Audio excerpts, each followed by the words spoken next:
అండి ఈ విఘ్నేశ్వరుడి తాలూకా సంబంధించి మనం ఇప్పుడు జరుగుతున్నటువంటి వినాయక చవితి ఉత్సవాల్లో ఎటువంటి అశ్లీల నృత్యాలు కానీ అదేవిధంగా ఎటువంటివి కానీ ఏది ప్రోత్సహించినా కానీ వేయటానికి ప్రయత్నించినా కానీ ఏ పరిస్థితుల్లో ఉపేక్షించాం. నిన్న అట్లా చేసిన కమిటీ మెంబర్స్ మీద నిన్నే మేము చేబ్రోల్ పోలీస్ స్టేషన్ లిమిట్స్లో కేసు రిజిస్టర్ చేశాము.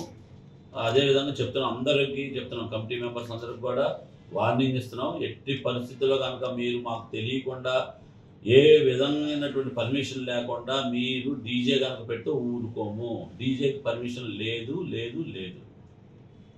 నిమజ్జనానికి మనకి తూర్పు లాకులతో ఒకటి పెట్టామండి. తర్వాత ఆ తూర్పు లాకు పక్కనే మనకి వైసాన వాగు అని ఉందండి. ఆ వాగు పైన బ్రిడ్జి జస్ట్ తూర్పు లాకులు ఆనుకునే ఉంటుంది అది. దాని తర్వాత మన గ్రీన్ సిటీ దగ్గర 3 చోట్ల మన ఏలూరు టౌన్లో ఏర్పాటు చేశాము. మున్సిపల్ కార్పొరేషన్ అధికారులు అక్కడ లైటింగు మరియు బ్యారికేడింగు, తర్వాత క్రెయిన్ ఫెసిలిటీ పెడుతున్నాము. అక్కడ మేము మొత్తం 3 రెవెన్యూ, పోలీసు, అదేవిధంగా కార్పొరేషన్ వాళ్ళ సహకారంతో ఎటువంటి అవాంతరాలు జరగకుండా చూస్తున్నాం. అలానే మిగతా మండలాల్లో కూడా కైకలూరు, అదేవిధంగా మనకి భీమడోలు, తర్వాత